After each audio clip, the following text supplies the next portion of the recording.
Hello, my name is Ola, and I'm going to be reacting to Old Harry Potter PS1 by Caddicarus. This was recommended to me by Metal FTW. I'm just going to say it. I'm not a fan of Harry Potter. I've never gotten into the books, movies, the games, or whatever of anything of Harry Potter. Yeah, let's see what Caddy has to say about Harry Potter and the PS1. And yeah, ain't that a good way to start your morning? Looking at Caddy's face. Yeah, let's see. And if you want to like, comment, subscribe my channel, you can. If you don't want to, that's fine too. Here we go. Thanks so much for clicking on this video, guys, but before we begin, can you give me 15 seconds to thank the sponsor for today's episode, Swag Bugs? Fantastic. Let's go. If you'd like a great new way to earn extra cash and gift cards for things like your Steam wallet, then please go to the top of the description right now and click there to start earning more money today. By doing things like taking surveys, watching videos, playing games, and even shopping online, you can earn extra rewards. And yes, I've used the service before, and it is really legit and very useful. Also, if you sign up in the description today, you get an extra $5 sign-up bonus. So thanks again, Swag Bugs, and please enjoy the video.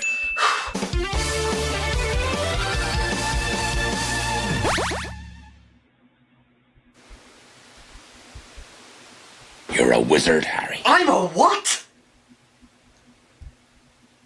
A wizard? Oh my god, yes! I've been waiting for someone to tell me that for years! Harry Potter's cool, I can't wait to do wizard stuff!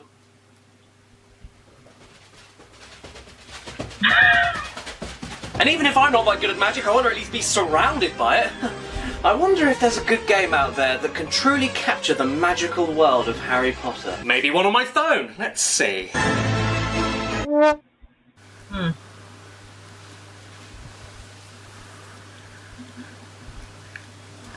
Avada Kedavra Streisand.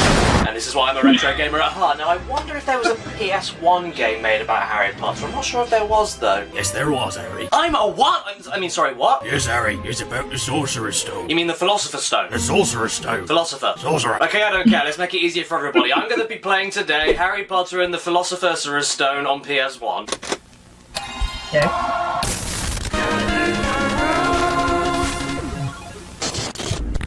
Greetings and salutations, my beautiful people, and welcome back to the Caddicarus show. I always have to do the dirty deed of deciding whether or not things deserve to be slaughtered or salvaged. And yes, today, if you couldn't tell, we're playing Harry Potter on PS1. And I really like Harry Potter. I'm a fan of the series, so how have I never played this game before? I played the shit out of Chamber of Secrets on PS2 back in the day. That game was genuinely fantastic, and I think most of the books and movies for Harry Potter are pretty fantastic too. I mean, I've actually only read the first book and half of the second, but... shut up. The series deals with the themes of growing up, friendships, family, responsibility, fate, and courage in a very mature way while being accessible to people from a very young age, and it's got some awesome magic shit in it. Fantastic Beasts is pretty good too, excited for the new movie. The first movie had a horny rhino in it. So overall, I very much do like Harry Potter, at least enough to the point of me owning the entire box set of the movies in 4K, and I also have this incredibly cool official replica of Snape's wand, because, I mean, how can you blame me? I wish that Snape was my dad. And I even have these brilliant little lenticular cards from Chocolate Frogs that were for sale in the UK over 15 years ago. I have no idea how rare or valuable they are now, but I do find them too cool to sell them, so I guess that doesn't mean fucking anything anyway. Go away and leave me alone with my card of Professor McGonagall. As far as other Harry Potter games go, though, I loved Chamber of Secrets. Prisoner of Azkaban was playable, and the last one that I played before I stopped entirely was Goblet of Fire on DS. Don't play that. And I've seen enough of the most recent games about the most recent movies to know that they aren't worth buying to even throw on a fire. So jumping all the way back to 2001 on the PS1 with Harry Potter and the Philosopher's Stone left me with no idea what to expect. And even after playing it, I honestly still don't know what to make of my experience with it. This is easily one of the weirdest and unintentionally funniest PS1 games I've played for years, and I find it even stranger than the USA changing the title of Harry Potter and the Philosopher's Stone to the Sorcerer's Stone. Did publishers honestly think that Americans wouldn't know what a philosopher was? That's racist! But the Philosopher's Stone on PS1, wow, what a fucking trip this was. I loved playing the game despite how iffy it was. I only managed to get through about an hour and a half of the game itself because it isn't that good to actually play, in all honesty, but it's not not the worst game I've ever played, just extremely mediocre. It's a poor man's Zelda clone. It's got all the platforming where you push forward over gaps to jump them, you have the first-person aiming puzzles with switches and stuff you have to break, but you have magic instead of arrows, and you even have button-pressing mini-games reminiscent of playing the ocarina to learn new spells. This stuff is all well and good, and it could have been just a decent Zelda clone with a Potter theme, but the rest is a bit of a train wreck. The game controls like total shit. Without any ability to walk gently, it's insanely sensitive around any kind of tight platforming task. The reason I said earlier I love this game though is because of the weirdness. It's one of the most jarring, sudden, unatmospheric, ungraceful and overly fast-paced games I've ever played, and combining that with some of the worst PS1 models you will ever see just makes you think you're in the middle of a fever dream. Did this game even happen? I'm not even fucking sure. So I don't think that talking about the game itself in depth does it any justice whatsoever. So I'm going to do something today in this video that I haven't done since LSD Dream Emulator. I'm going to be taking you on a tour of the 90 minutes or so that I played and just show you all the weirdness that I experienced. So just take a deep breath, relax, and step into the new and improved magical world of the Caddicarus show with added Cornish pixie dust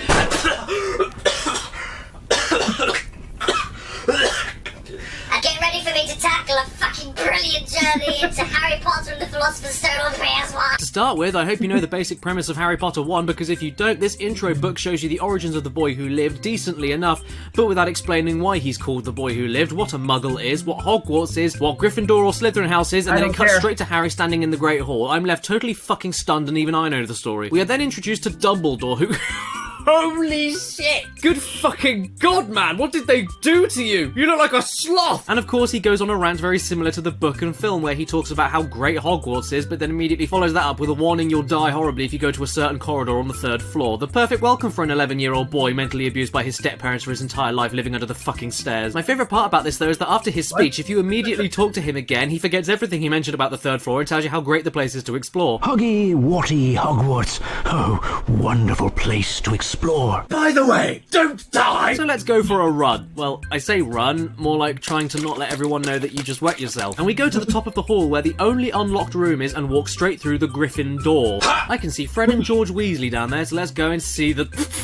Oh god, no. Not you guys too. First Dumble Sloth and now you both. You look like you're both eating your own lips. You know when a cartoon character eats something really sour? That's them. And now I'm basically becoming their bitch, because without Bertie Bott's every flavoured beans, they won't tell me the password to get behind one of the talking portraits for some useful equipment. Great. First I'm told I could die if I explore too far, and then I'm being ripped off. I thought this was magical, lovely Hogwarts, not Peckham. I also think it's weird how they won't give me the information I need unless I feed them earwax flavoured yellow beans. That's absolutely vile, and I would make some kind of sexual thrill joke, but I think those faces do all the talking for me. I head off through the only other unlocked bloody door in the whole school, and then... Ah! My god! Are we not addressing that? Has the ghost gone? What was that about? Not since the dog in the window of Resident Evil 1 have I been caught that off guard. Hey Harry, remember me? Ron Weasley? No, because as far as this game is concerned, we have just fucking met you, Ron. Also, you look like a dead old lady. And after we've met this wrong Weasley over here, we go and see Draco Malfoy. Oh, come on now. Is every single fucking model gonna be this warped? Malfoy here looks like Bobby Hill, and yes, that ruins every single scene of the movie if you imagine that. Give it here, Malfoy. No. I could be contagious. Go home to your mother, Potter. Oh, sorry. You don't have one, do you? Well, you know what, Malfoy? My mum may be dead, but at least my leg isn't a fish. Now, you may be wondering. Especially after that epic burn from Malfoy about Harry's own mother, why he hasn't said a single word in the game yet. And I don't have an answer to that, so you'll just have to keep wondering it. Us Gryffindors should stick together. Well, that doesn't surprise me, because it looks like every member of Gryffindor's been stuck on your face. We then learn our first spell, Flipendo, from the ghost of nearly headless Nick, no less. Yep, nice to see you. Enjoy walking away there. And if that isn't the most casual, don't give a fuck one flick I've ever seen, I don't know what is. We avoid these shitting snails, I think, and then we come face to face with the most confusing thing in the game, an instruction book. You can use your L2 and R2 buttons to rotate the game camera. Now, is that the book talking, Harry talking to himself, the frog in the back, or the fucking painting? I don't know, but it's out of place either way. And after this, we find Neville Longbottom. My good fucking Christ, what is with these models? Neville looks like fucking Susan Boyle. And that's just one side of me. I have a sneaky suspicion as well that they're using the same voice actor for everybody. Keep pressing forwards on the the controller. You need to know the password. Walk through the floating clocks to start the timer. Now I'm trapped by these enchanted books. Apart from Harry, though, when he finally talks later on, he sounds like a 5-year-old. Please keep the common room tidy. And Dumblesloth sounds like a fake Irish bartender. I am Albus Dumbledore, your headmaster. And Harry may run around like he doesn't want people to think he's pissed himself, but Neville takes the cake of embarrassment because he clearly wants everyone to know he completely shat his pants and is very proud of it. Off to save Harry's Al Hedwig stuck in a cage. How sad, but I think I'd be a little bit more sad if Hedwig didn't look like a flying tampon. A charge for appended nutbreak jinx might free Hagrid from those bars. Well, I would if your stupid low poly hand wasn't in the way, Saint Potter! We save the owl, go through a passage, and Harry is so happy about everything that he decides to launch himself right off this ledge and break his legs. And despite everything that's happened so far, and every student either bullying him or forcing him to do things like go to broomstick practice when he's barely taken a breath, he still hasn't said anything within the actual gameplay yet. What's wrong with this boy? You know, aside from everything. Like I said, we're now heading for broomstick practice. Shit happens really fast on your first day at Hogwarts, apparently. And before we can blink, we've learned how to levitate our broom somehow, and then see Madam Hooch, who looks like she's been slapped in the face with a spade. She shouts at us for about 5 seconds, explaining what we'll have to be doing next, and throws us straight into the deep end on a flying broomstick going through rings. Stop! Game! Stop! Slow the fuck down. If you think that I'm speeding this up for the sake of the pace of a silly video, I'm not. The game and the story of it really does unfold this quickly and this erratically. It feels like absurdist comedy. I feel like I'm watching a Monty Python parody of Harry Potter. There's no structure or point, and everything that's happened so far has had no time to sink in. And I'm loving it. It's a riot. But I'm sure we're all thinking the same thing right now. Does any of this stuff actually unfold this quickly in the book? Well, there's only one person we can ask for that. Hello boys and girls, and welcome to Story Time with Daddy Caddy. Now, since the last time we had a lovely little story, I got myself some new implants in my ass so that I can sit more comfortably, and I hope you children are sitting comfortably, because if you aren't, I'll hurt you. Have you ever heard of Chinese burns? Well, I'll tear your arms off anyway. We're going to be reading today Harry Potter and the Philosopher's Stone, so let's begin, shall we? Once upon a time, there was a little boy. His name was Harold Potter. He was the boy who lived, if you will. Everyone lives at some point, but then everyone also dies, and the boy who lived was no exception. He died. Everybody dies. And if you don't die, I'll make sure that you do. I really need to stop asking him for anything. We then meet Hermione, who compared to everyone else in the game so far looks relatively normal. And as we have just been introduced to her, Ron just turns his dick switch on and acts like a complete fuckhead right in front of her. Have you met Hermione yet? She's a real know-it-all. And a teacher's pet. No, I am not. She's rather annoying, isn't she? Dude, come on now. In the books and the movie, she overhears you saying that kind of thing halfway in the movie and gets so upset that she nearly gets killed by a troll. Kind of skipping the entire relationship, aren't you, game? And I mean, who introduces new friends to people like this? There's being forward and honest about them, and then there's... Hey Harry, this is Hermione. She's very smart. Also, she touches children! We head into another linear room and it locks directly behind us, leaving Harry alone with a bearded child. I don't like where this is going. We then walk into the other room, see Professor Flitwick and get transported immediately to class. And this is where the first button pressing minigame starts, which is... well... That was good. Excellent. That was good. Excellent.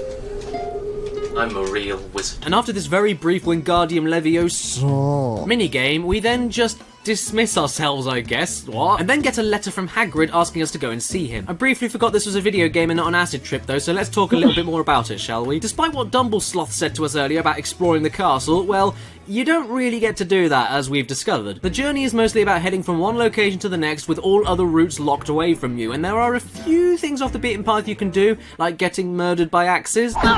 But it's nothing like what Dumblesloth promises. There's another room off the beaten path as well, with more beans to collect that not only shows off how terrible these controls are, but it also demonstrates how the hitboxes will get you smacked even if you're nowhere near the fucking knight swinging the axe. Well, except for here though, this was definitely my fault.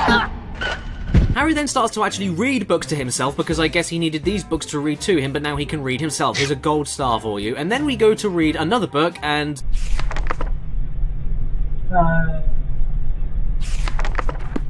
It wasn't very good. But oh no, we can't go and see Hagrid just yet because Malfoy locked and is blocking the front door to go outside. After we float some hourglasses back on top of these pillars, this for some bizarre reason causes the front door to not only unlock, but also kicks Malfoy so hard in the back of the fucking head he leaves this plane of reality. And then a boss battle for the ages happens. You're not leaving this castle until I have revenge. And what he means by this is throwing firecrackers at Harry to slightly sting him. Oh, and we could just walk directly behind him to the open door, but... After we throw back the crackers and damage him enough, he then calls his first lackey Crab.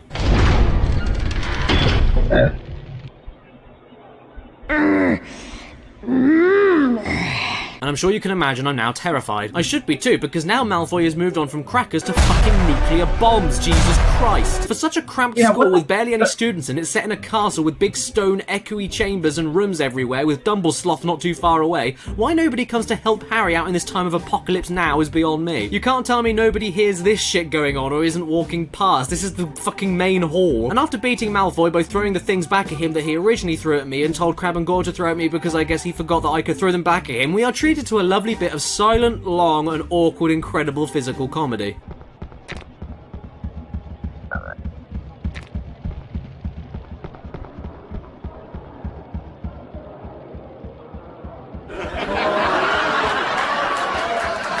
Okay then, finally, off to go and see Hagrid, and...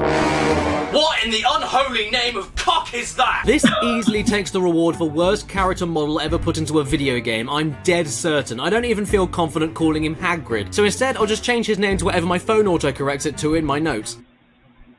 There we go. Hayride. My phone calls him Hayride. That is who you are. Off to another teacher to learn another spell, and these minigames are nice and dandy and everything, but seriously, do you have to stare at me like that the entire time? How do you think you're helping me by doing this? And after we get the Incendio spell to catch things on fire, which basically means unlocking another minigame to get doors open or get items, we head back to Hayride, who despite actually needing to protect Harry with his life, decides it's a great idea to send him on a death-defying quest over pits of lava to retrieve rare fire seeds. Come the fuck on. What if Harry died right there and Voldemort became the Dark Lord again?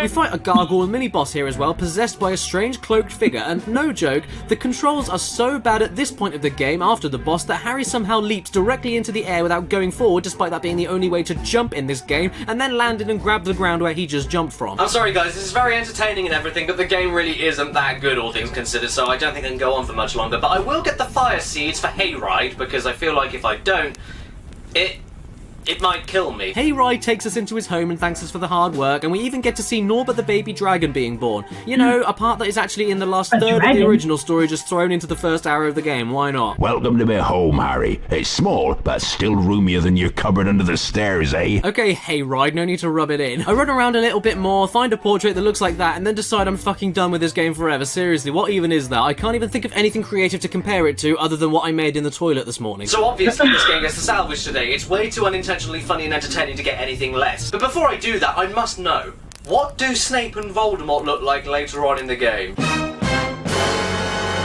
Oh. And if it's your birthday today while watching this video, happy frickin' birthday to you, and please remember to stay beautiful. No, I'm not coming back. That was way too fucking scary. End the video there. Thank you so much for watching this video on Harry Potter and the Philosophers, not sorcerers, it's philosophers, you know, the author of the video on Jane Ives, Mitchell Reed, A.D. Thornton Smith, Oblivion Rise. Oh, no gag reel, no bloopers. Oh. It's really hoping for some bloopers. I like bloopers. especially when it's Caddy's videos. Yeah, the models, man, like, oh my god. Oh my god, they look so scary and so ugly and weird. Ugh. I honestly can't tell which one's worse, Hagrid's, Voldemort's, or Snape's. Ugh. They're all terrible. Ugh. Yeah. Okay, that's it. That's my reaction to old Harry Potter on the PS1 by Caddicarus. Everyone take care of yourselves and each other, and I'll see you in the next one. Bye.